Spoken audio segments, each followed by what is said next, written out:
Thank you, Heinrich, for having me. I'm really enjoying this opportunity to reach all your viewers out in the Northern Europe and all of the areas across Europe where people are tuning in. I actually just found your website myself, so it's a great discovery. Okay, well, so Alex, I mean, I think the first thing I'd like to ask you about is a little bit in terms of your background, but also when you decided to start up your website, humanresonance.org, and how long have you been running the website now? Well, that's an interesting question, actually. My background, I studied sculpture at Boston University, and I was introduced to this field of sacred geometry and ancient architecture and ancient artifacts through art history and studying through slide lectures in university.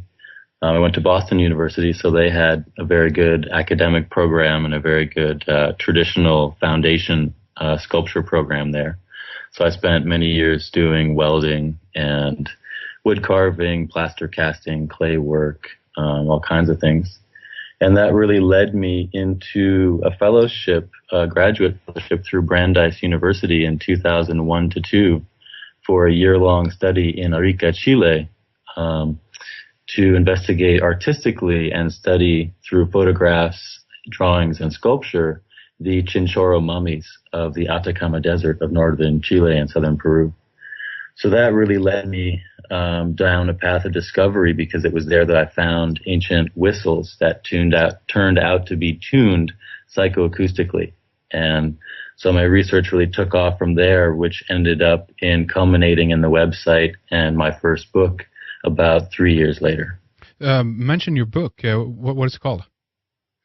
Well, my first book is called Phi, and that's the mathematical symbol for the constant, not pi, which is a commonly known constant of 3.14, but it's Phi, which is a constant of 1.618. And that's a transcendental constant, so it continues indefinitely. And 1.618 is just the first 4 digits by which most people use to identify that number. So that's my first book, and that came out, excuse me, in 2006. And I've since then produced 4 other books, and I'm working on my 6th book right now. There you go. So tons of material obviously out there. And again, your website is vast and has a lot of interesting things on it. Is there, let's say someone new is coming to your kind of work and your website, is there an overarching kind of theory that you would like to mention as a way of introduction to you and your work? Sure. Well, I think the main concept, the overriding idea that I'm presenting throughout the website has to do with the repeating images you'll find throughout that present standing waves, which are, it's a waveform that was first discovered by Nikola Tesla and identified by him in his Colorado Spring notes of, I believe it was July 3rd, 1899, he recorded the discovery of standing waves. And I actually read about that a lot later. I first read about standing waves in the context of research done by the Czech Technical University in Prague. And after I read their paper on standing waves and the fact that they were generating these waves in their resonators using 3 frequencies chosen within a Fibonacci ratio. So, for example, that would be something like 2 hertz, 3 hertz, and 5 hertz, which reflects that 1.618 ratio that I had identified earlier, and we've talked about, or you've probably talked about in previous interviews. So that's really the crux of my entrance, and I didn't actually research the context of Tesla and standing waves and their initial discovery until years later. I just really enjoyed what I had discovered in the fact that we have giant pyramids in Egypt that there are 3 of, and that they have what's similar to, not exactly, but similar to a Fibonacci ratio in their sizes as well. So as I understood standing waves and I looked at the geometric images and the geometric wave maps produced by the researchers in the Czech Tech University, I could immediately, visually and geometrically in my mind, transpose those images onto the cross-section of the Great Pyramid and intuitively saw that these were the answer to the age-old question of what is the function of the pyramids. And I was able to, from that, look into the resonant frequency of the Great Pyramid itself and understand that that 765 foot wavelength of determined by the base length of the Great Pyramid actually correlated to the frequency of the human heartbeat at rest, which is 1.45 hertz. And so 1.45 hertz frequency gives that 765 foot wavelength, which defines the base length of the pyramid. So that was really the crux of my connection between looking at standing wave images and interpreting them as being geometric structures that correlate to the pyramids and as well to other sacred structures around the world. So what does that mean to you? Does that make it clearer for you, the purpose of the pyramids? Yeah, immediately when I looked at the standing wave maps produced by the researchers, I could see that the angular inclination of the standing waves was identical to the angular inclination of the pyramid faces. And so I understood when I overlaid those images in my mind that the pyramids themselves were built to calibrate to these invisible standing wave forms, and that in the situation in the resonator that the researchers were using, the walls were creating the reflection point that was allowing standing waves to set up in that resonator. And in the case of the pyramids and the planet Earth, I realized that the opposite side of the Earth, or the antipode of the Great Pyramid in Egypt, would be the reflection point on the sphere of our planet. And so when I visualized how those sound wave formations could stand up through resonance, I understood that in the same way that the researchers were driving their oscillators using standing waves in 3 Fibonacci ratio frequencies of sound, the same thing was occurring planet-wide with the pyramids, and that the 3 pyramids at Giza were resonating the whole planet with 3 frequencies in tune with the human heartbeat. So that's really interesting, and obviously you have some of the visual representations on your website, humanresonance.org/pyramid.html. We'll link this up as well, and you can see some of the graphs there representing these standing waves. And so do you think then that they are created themselves by the pyramid? Because I've heard that they're located on such a place on the Earth that it's like a vortex, if you will, right where they're placed.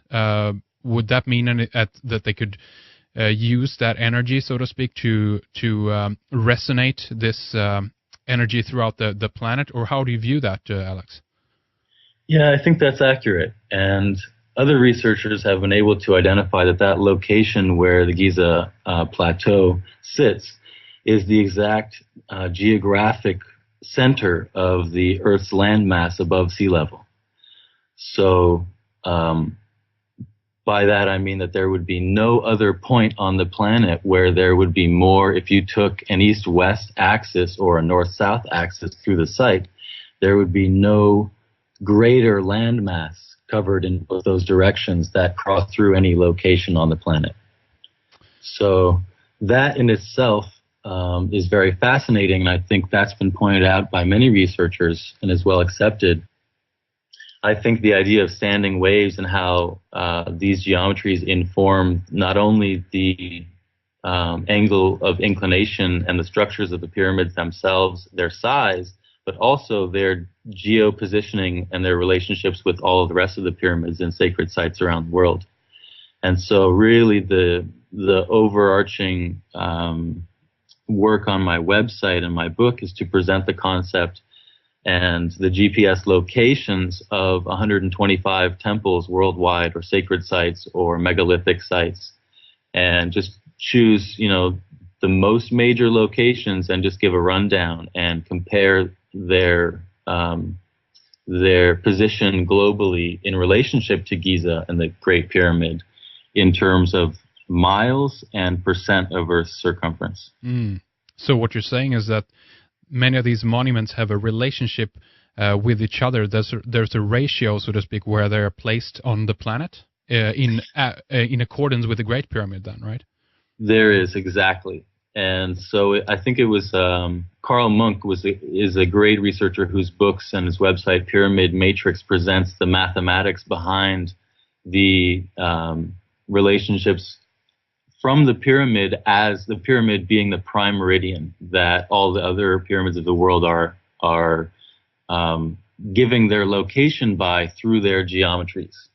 And that's a complex concept, and you really need to go to his website to hear all the details, which only he can give so beautifully. But I really went with that, with his work, and as well with the work of Jim Allison, whose work I've linked directly through my website too, that really show that this underlying mathematics and geopositioning relationships of the world's pyramids and sacred sites is unmistakable and very sharp and exact.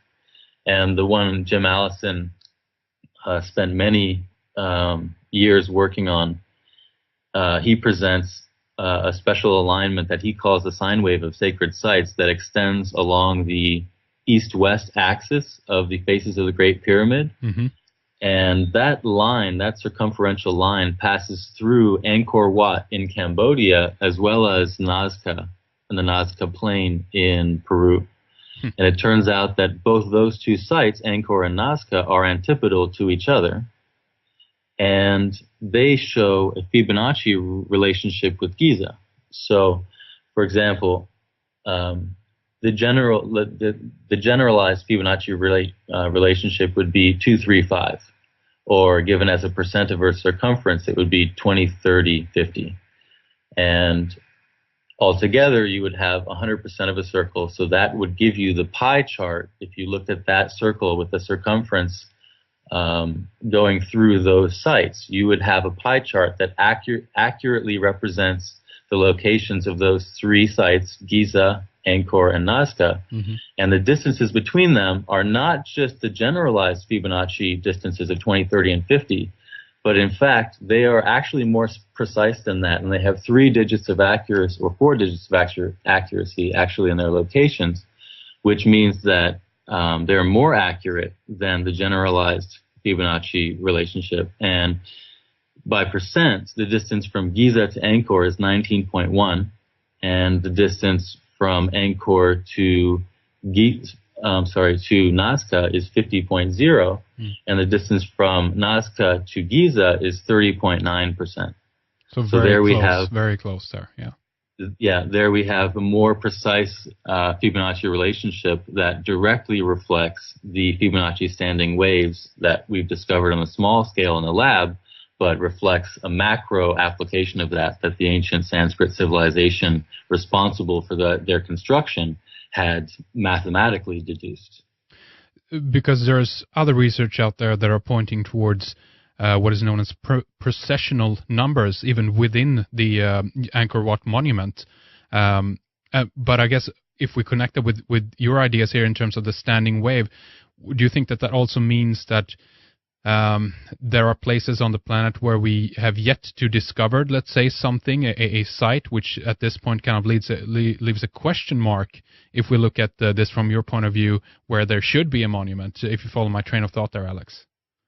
Yes. And in fact, I think what we're learning from this work, it's really a global cymatics work, is we're learning the conditions, the preconditions that all the pyramids fit mathematically.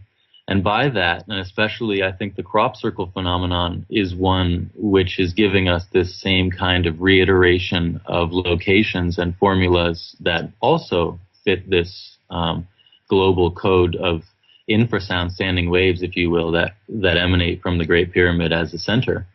I think that whole information is now re-emerging in the human consciousness, specifically because those standing waves of planetary energy are increasing.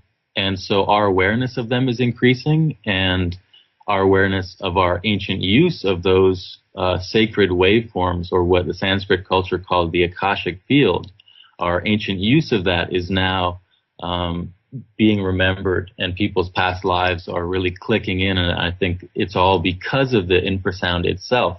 And the planetary changes we see are literally ongoing and going to be culminating in 2012 because of energetic changes our entire solar system is experiencing because of entering a new region of the galaxy.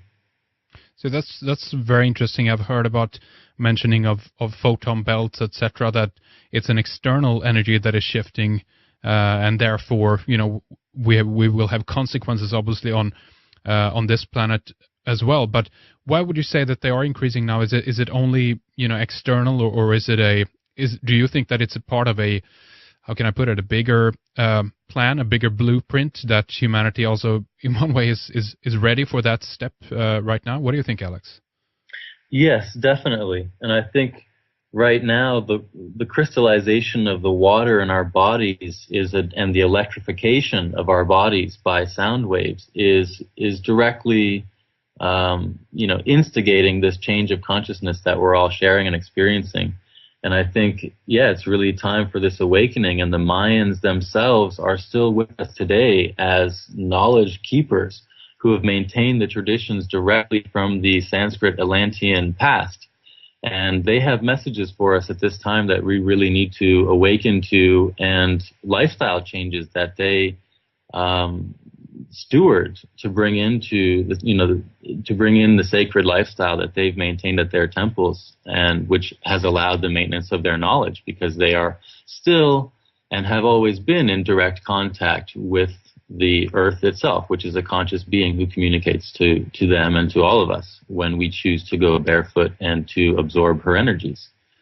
So I think definitely the ancient roots of this, as Edgar Cayce, very well brought to the consciousness of the world, they're coming from karma, from Sanskrit times, that there's a reemergence right now of the Atlantean principles. And I think that really this has to do, of course, with levitation technology, which is a topic we mentioned in terms of the levitating boulders, and something we should go into more. Yes, yes.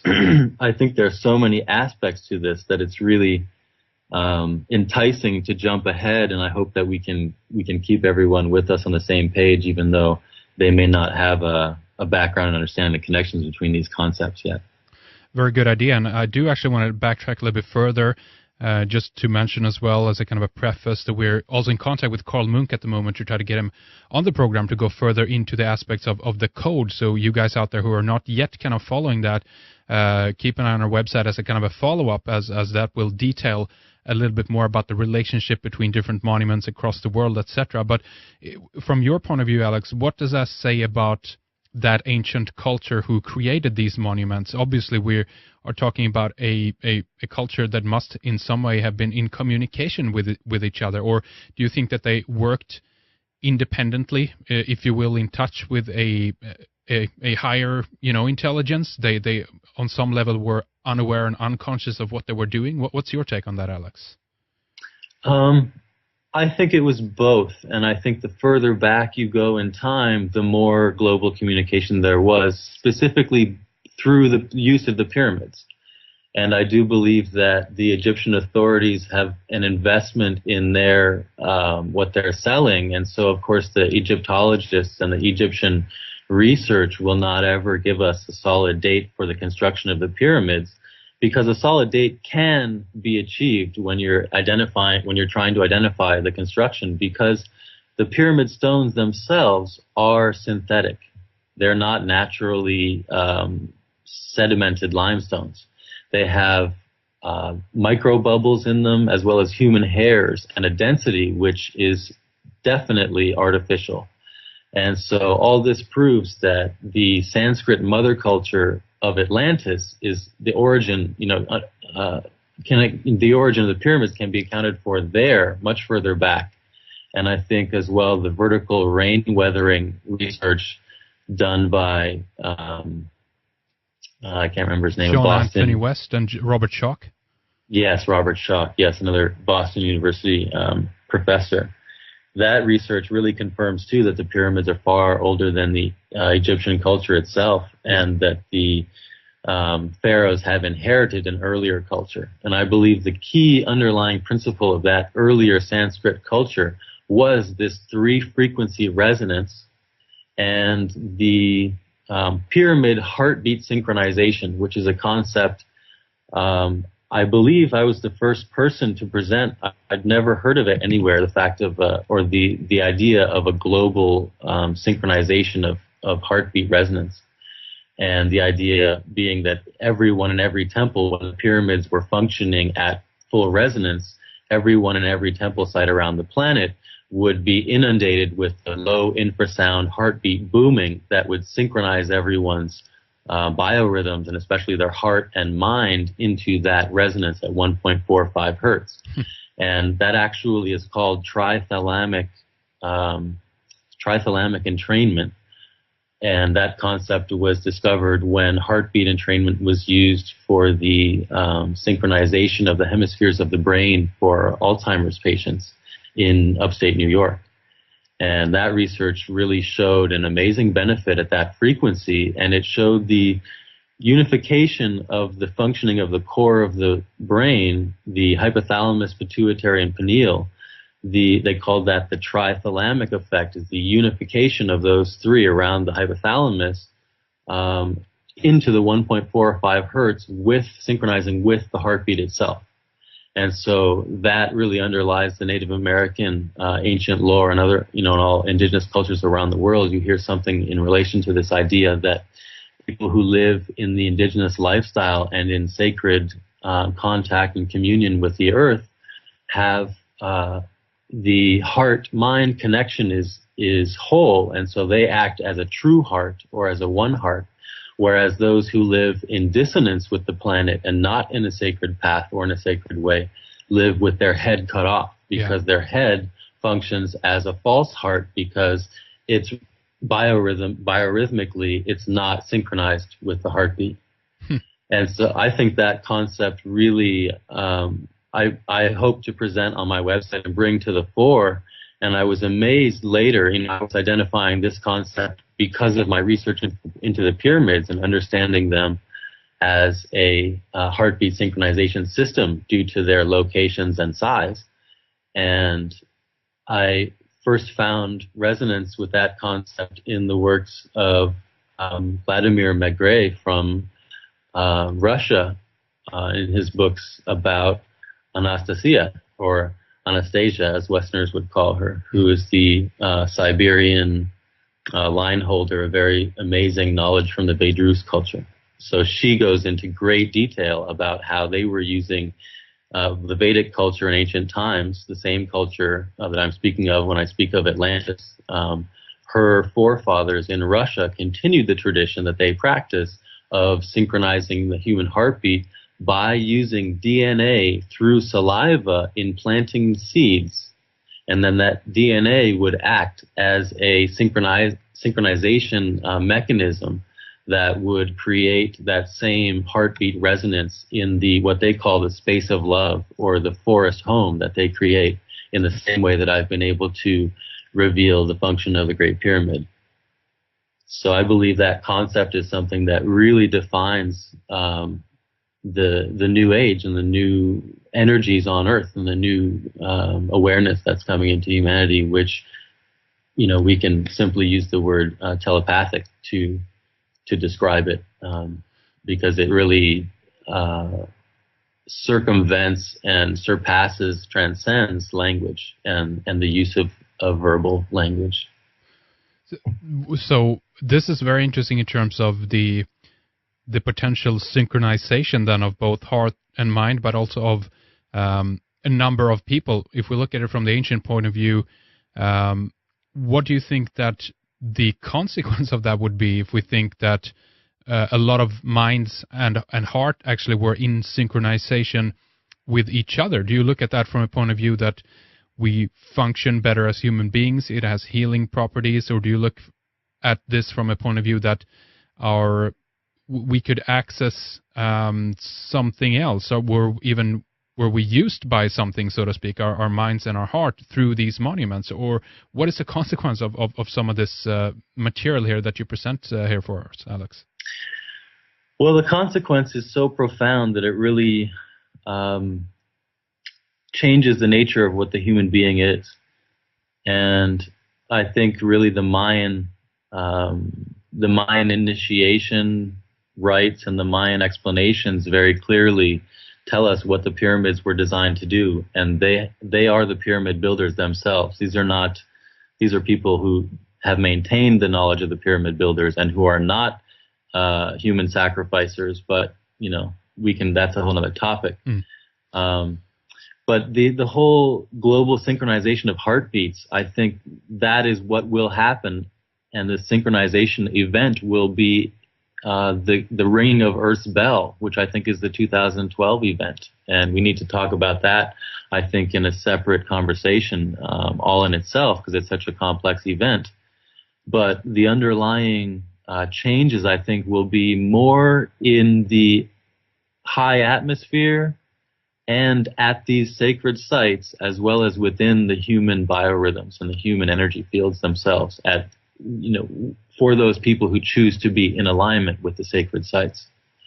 And so sorry to cut you up, but what do you think for those who don't choose to be in alignment with that, consequences of that? Certainly there are consequences of every choice we make. And I could go into that in detail, but I think we need to keep on track with talking about the potential for how we can activate ourselves, because I think we all really know very well what happens when we do not. And I think the environment that cell phones create, for example, and cell phone towers create around us, promotes microbial growth and fungal growth, and it's been shown, I think, that cancer is simply a fungus, and that the acoustic environment within the human body is really the reflection of the higher awareness of a human being. For example, monks and gurus tend to be loners or be in the forest or on within stone structures barefoot, because they're choosing, their higher self is choosing to be in a higher resonance environment. And so I think really the interchanges going on in the human heart and the human consciousness and within human telepathic ability really lead us away from these mechanized, confused technologies that were literally ripped out of Tesla's lab and taken and forced down people's throats before his research could be completed and applied thoughtfully. Yeah. And so what we have is literally this rewiring of the energies around us, because we're trying to run AC currents everywhere instead of using wireless technology in the Earth resonance frequencies as Tesla had discovered to be most effective, and that's where telepathy steps in. So I think the key here is understanding that not only are there the benefits of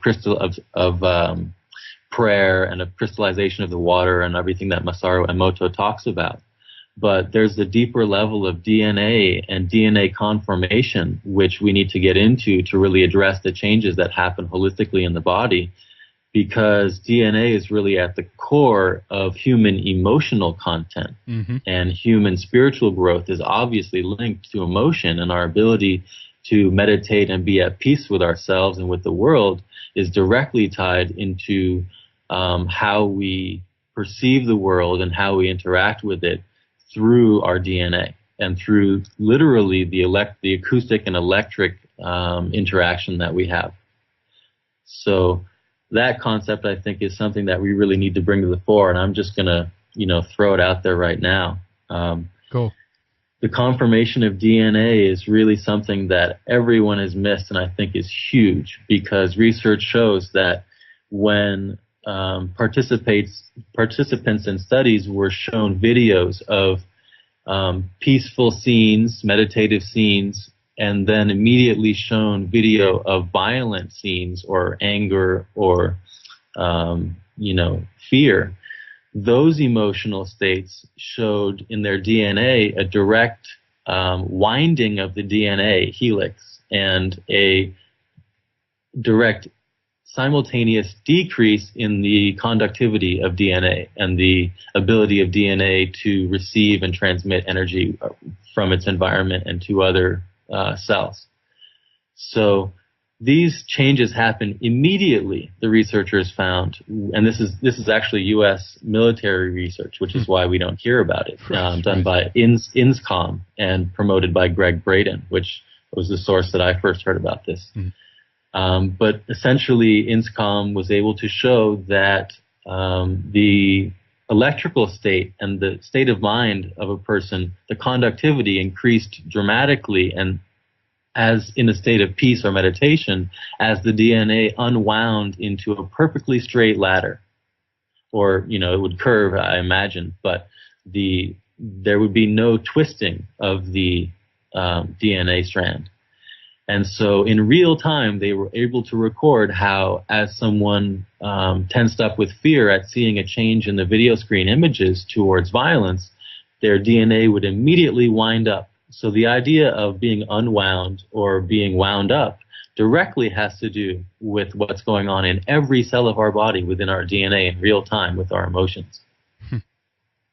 See that, and from that, I just want to. It's so obvious at this point, but again, we can also understand why we are so inundated with the violence, on the TV and on the media, and why they chose to give us that, so to speak, and also this connects with the wireless systems around us and the cell phone radiation. It's like we're being, as these natural energies that you were talking about, Alex, are probably heading towards Earth, or we're being part of that, we're also slowly, if you will, being cut off from those energies. The more we focus on the things that goes on in the media, or even being in a city where wireless and cell phone radiation is very prominent. Would you agree with that, Alex? Definitely, definitely. And I think that a lot of the brilliance of someone like Anastasia in Siberia has to do with her ability to live in a purest human state, where the water she drinks, the air she breathes, the sound impacting her body, her biorhythms are all aligned with that through her ancient practices and her cultural knowledge. And I think that's the example. And Edgar Cayce really said it in one of his predictions, that the hope of the world would come through Russia.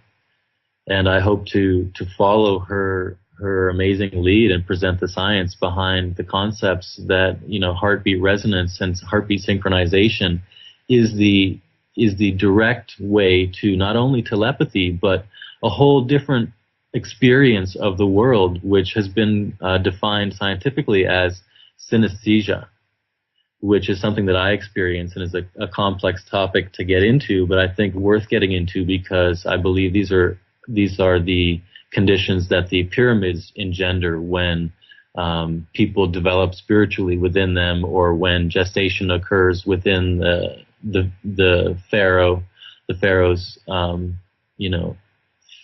infants. I think all of these situations really lead to synesthesia, and that and a great example of that might be Daniel Tammet, who's now turning heads in England for his amazing mathematical abilities, as well as his ability to express what goes on in his synesthetic experience of numbers and the higher mathematical realms, really. Is there something more? Sorry, say the name again of the person. Daniel Tammet. Tammet. Tammet. Can you also mention something briefly about him? Yeah, I've written about him in my second book, Tesla's Rebirth, which goes into some of my reincarnation realizations. But Daniel Tammet is really an amazing guy. People have known him as Pi Man because he recited over 250,000 digits of pi over 5 hours of length in recitation by memory. So he's someone who experiences numbers in a more complex way than I do, but certainly my experience of mathematics reflects what he describes as well, which is a kind of illumination of light in our perception and in our emotional experience of images and thoughts that we're having that seem to provide information. critical information about the environment or about what's being sought. For example, people channel information, and it seems like Daniel Tammet and the whole ability with synesthesia is to be able to immediately receive. For example, people say Daniel Tammet does not do math in his head; he simply channels the answer. Sure. In effect. Yeah. And so it's almost like a meta function or a higher function of the human consciousness that manifests through a luminous field that's experienced around the body in color and light. And I would like to say as well, in my experience of it, Daniel Tammet does not mention this much, although he was diagnosed with autism when he was young. And the whole shaking and rhythmic rocking back and forth or banging of the head that autistic children demonstrate, I believe, has to do with reinforcing that heartbeat that they're missing from their environment. And that's exactly what they have in the womb. The fetus is inverted in the womb with the root chakra of the infant right underneath the mother's heart. And so the heartbeat is literally resonating and synchronizing the biorhythms of the mother and child in the womb, exactly as the pyramids were designed to do with two people on opposite sides of the planet. So this concept right there really comes from the deep knowledge of the mother culture, the kind of maternal culture or matriarchal culture of this Sanskrit society. And, I believe that's something that Tesla had really tuned into in his research, and I think that the indigenous cultures of the world right now are recognizing this shift of power towards the matriarchal leadership, and so I'm really excited about that as well. But I think this whole shift that we're looking at has to do with synesthesia and the synesthetic experience shared globally by people who can communicate through a holographic field, and in that way transcends the obstacles that human beings obviously on this planet must overcome if we want to survive, things like the oil spill and whatever else that these money hungry people can come up with for us. Do you think that this was the mind of the ancient man and woman a little bit more, that they had this interconnectedness to begin with, hence they had the ability to build and create some of these monuments? Because one fascinating aspect of this that you mentioned to me is, does this mean that we consciously master this technique, or is this something that goes on in the case of Daniel here, Tammet? Then he has it as a form of it's an unconscious process, if you will. It's just happening to him. I'd reckon that it's not a talent, so to speak, that he's learning to have developed, but it's just actually a side effect of something, or it's just happening to him. And would you suspect that that's the same thing that would happen to a lot of people on the planet then as well, if we go through this change? Yes, I think that's exactly what is happening with us right now. And that my experience mirrors his and many other people who are perhaps more barefoot or more in tune to be at certain hotspots where this acoustic energy is focused. And I think the cause of this would be, in Daniel's case, the fact that he lives at the same distance from the Great Pyramid as Stonehenge, which is at 9.0% of the Earth's circumference from Giza. So that distance of 9% is, points to the fact that there is all this infrasound waves being focused on his area, and that he is one of the many people in that area who are really transducing those energies within their bodies into and having it reflect an alteration in their DNA that is underlying their new, inner communication that's going on. And I have that inner communication as well. And I know there are networks of people around the world who are more advanced in that inner communication than I am even. And they're communicating with each other, telepathically in ways that I'm not yet able to do consciously. Most of my communications are through deep meditations and through conscious conscious thought and searching, whereby I have inspirational moments that I believe are certainly influenced by my higher self and other energies I'm looking to communicate with.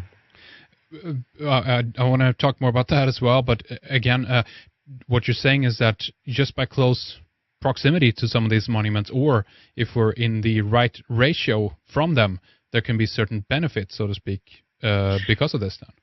Yes, and I would say all of the research goes to show that the quality of the water in your body really dictates your body's ability to assimilate that energy, as well as the quality of the emotion in your heart and the emotion in your energy field. So, for example, there's extensive research now in crop circles where there's such a high energy of the new dimensional forces of infrasound in that space that crop circles are almost like an example of how these hotspots will be for miles around in the future. Yeah. And in the crop circles right now, when you go in, for example, some people, they notice their cell phones draining, the batteries out immediately, or they don't work, and then immediately they'll walk outside the circle and they do work.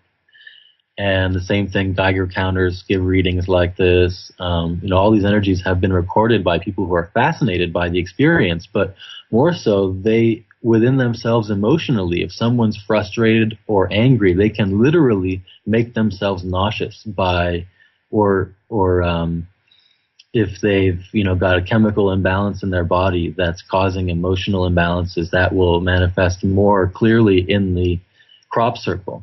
And I think that that is due to the fact that there's more energy there, and it's literally lowering the permeability of the body so that any chemicals in the body are able to penetrate more deeply, and there's more communication and more movement going on within the body because of all that energy.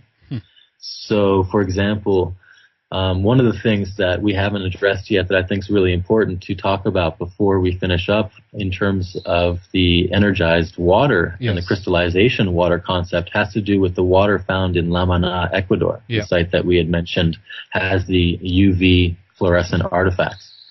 That water has been extensively studied for its intense energies, as well as the crystallization has been photographed through polarized light and the same techniques used by Masaru Emoto.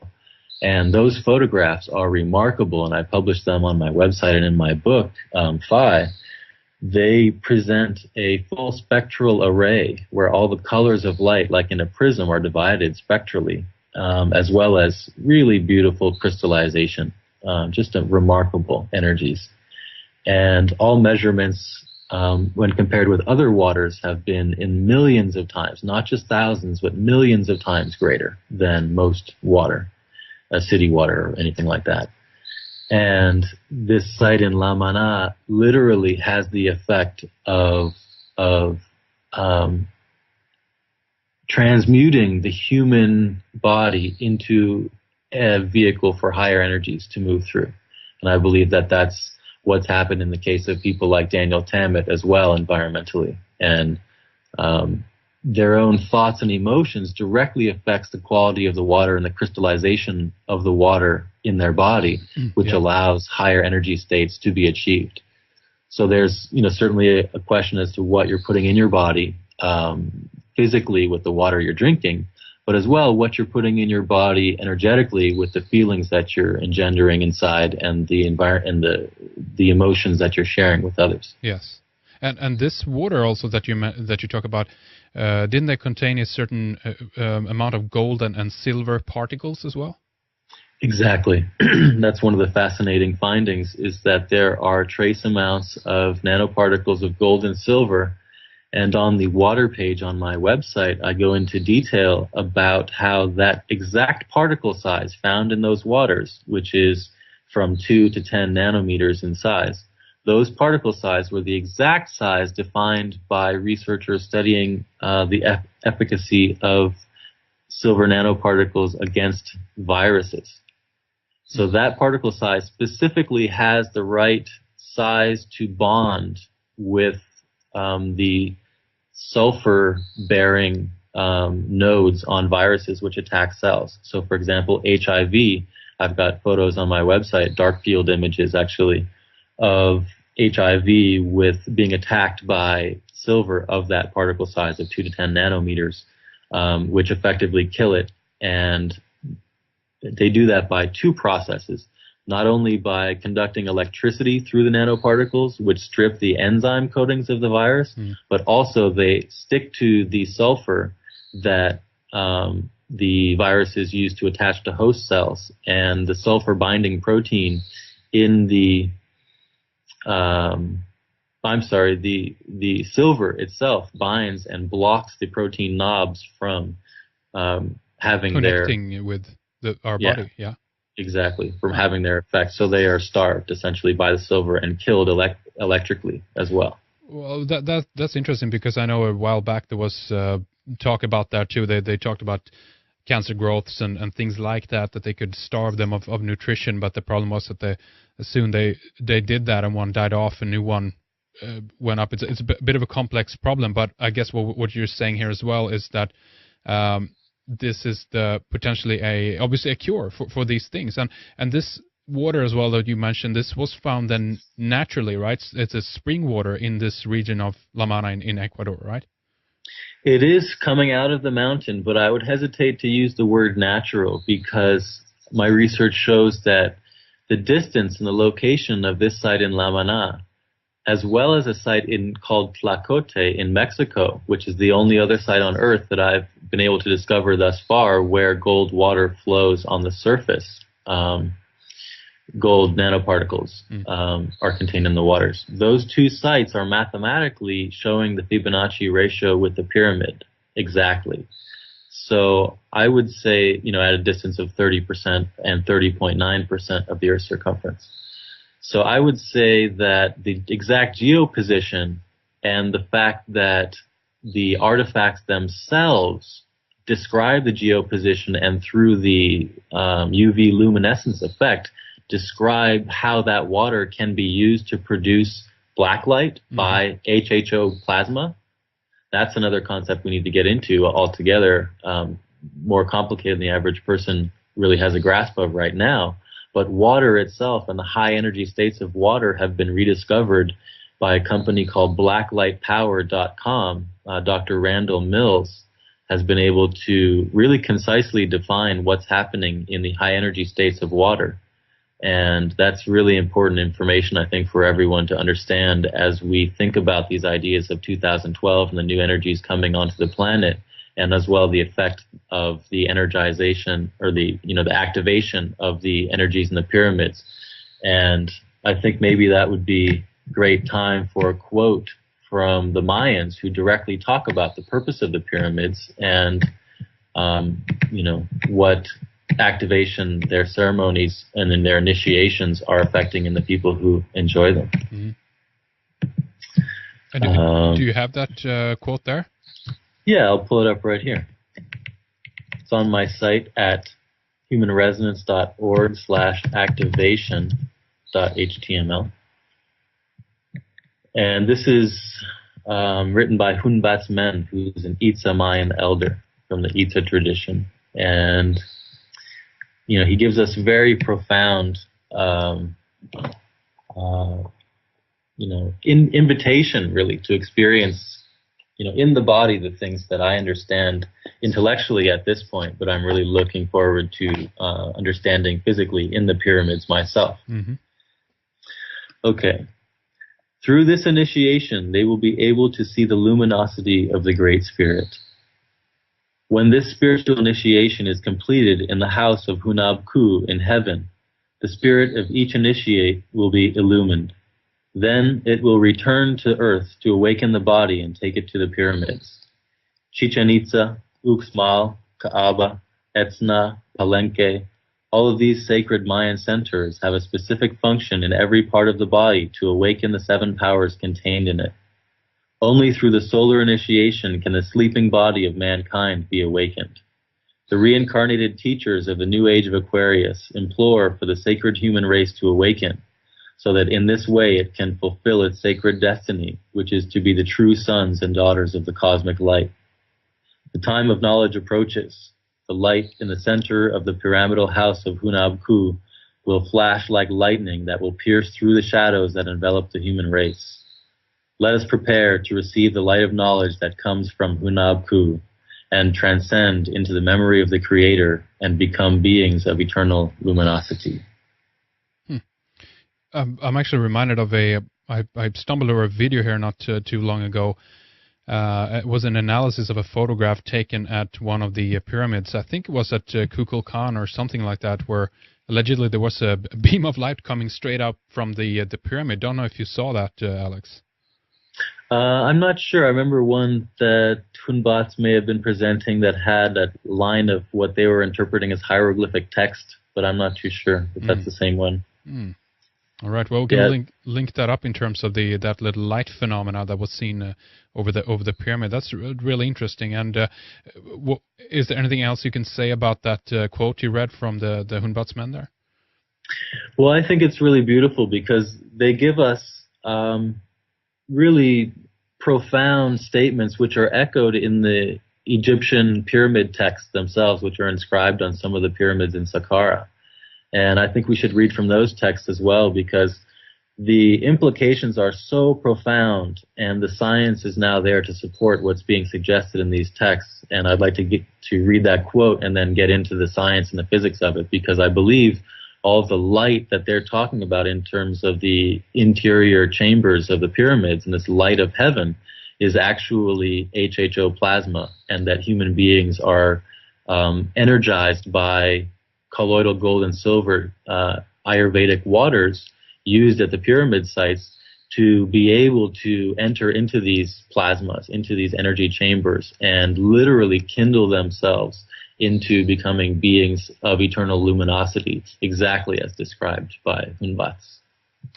Alex, what I would like to do here is take a little short break here and then obviously continue with more here in our member section. But I do want you to mention your website and also give out some of your book titles again. What would you recommend in terms of your books for someone who's coming to some of these topics for the first time and want to dive into it, as it were?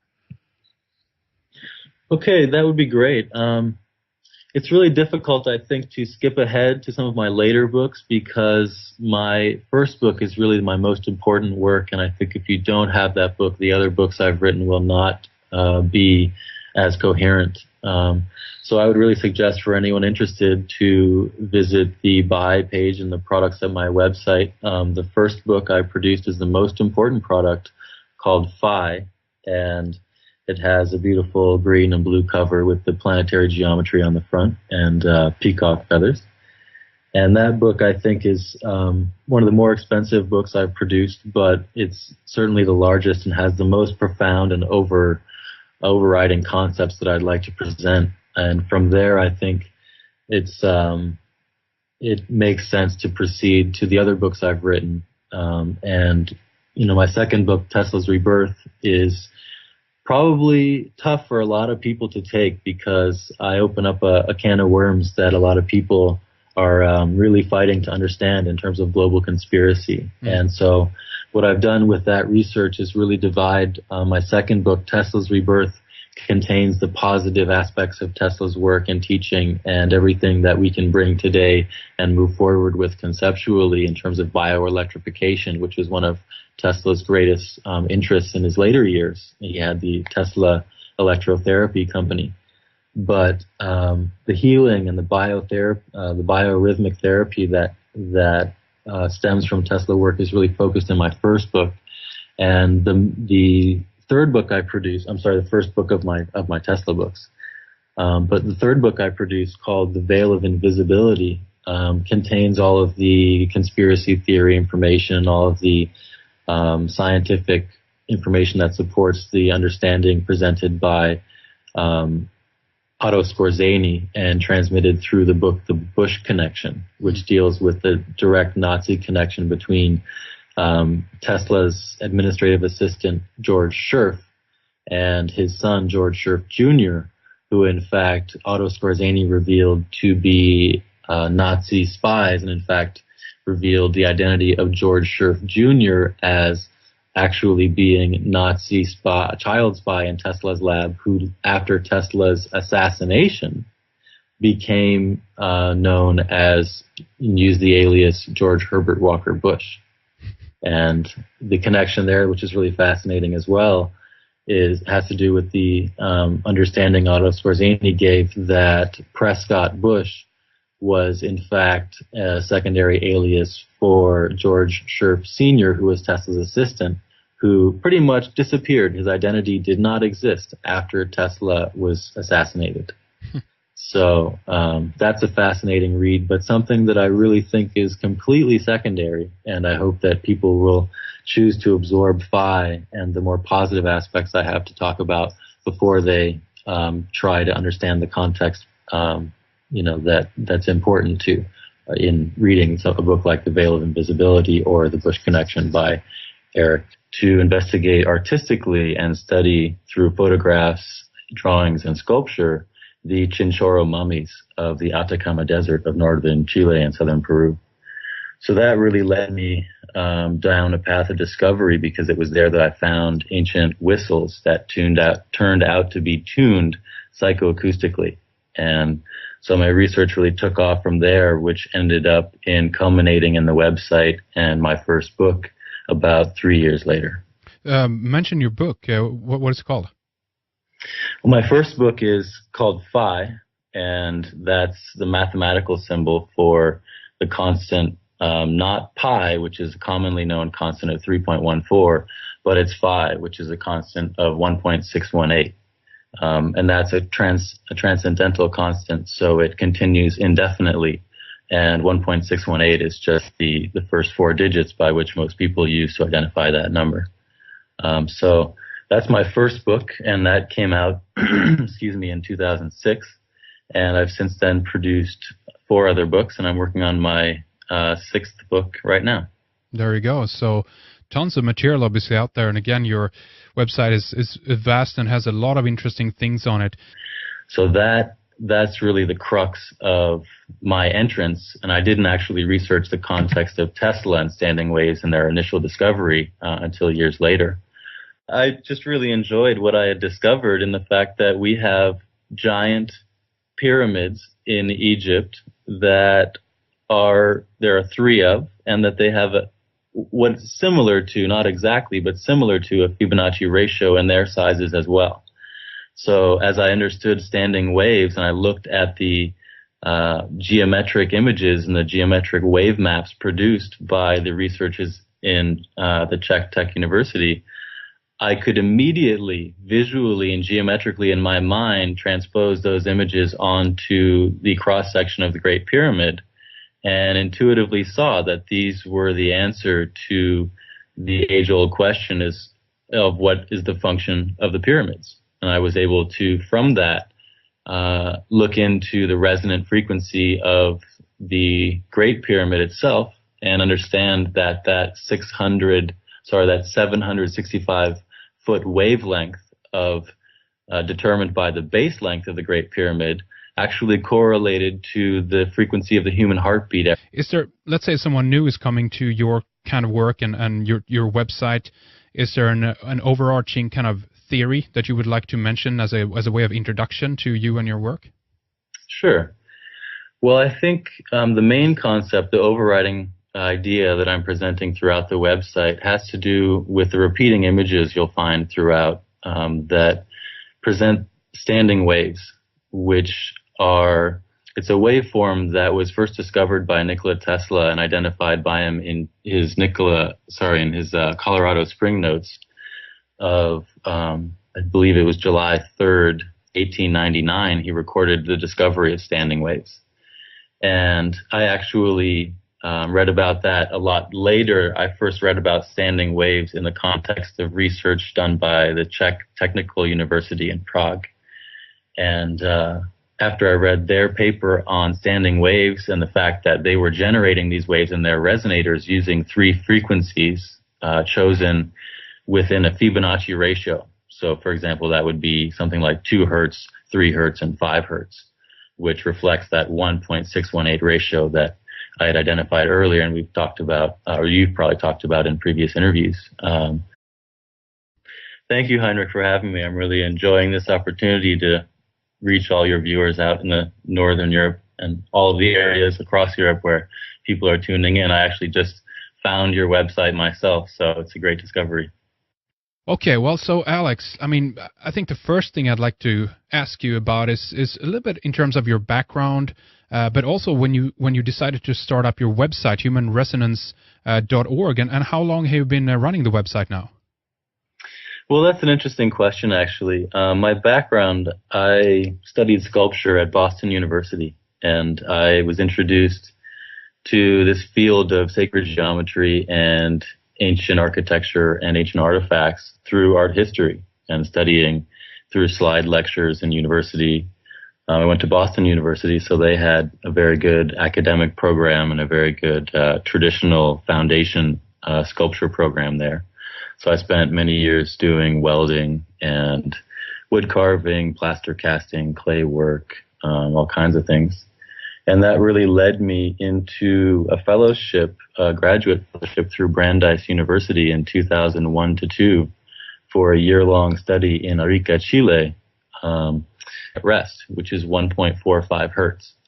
And so 1.45 hertz frequency gives that 765-foot wavelength, which defines the base length of the pyramid. So that was really the crux of my connection between looking at standing wave images and interpreting them as being geometric structures that correlate to the pyramids and as well to other sacred structures around the world. So what does that mean to you? Does that make it clearer for you, the purpose of the pyramids? Yeah, immediately when I looked at the standing wave maps produced by the researchers, I could see that the angular inclination of the standing waves was identical to the angular inclination of the pyramid faces. And so I understood when I overlaid those images in my mind that the pyramids themselves were built to calibrate to these invisible standing wave forms, and that in the situation in the resonator that the researchers were using, the walls were creating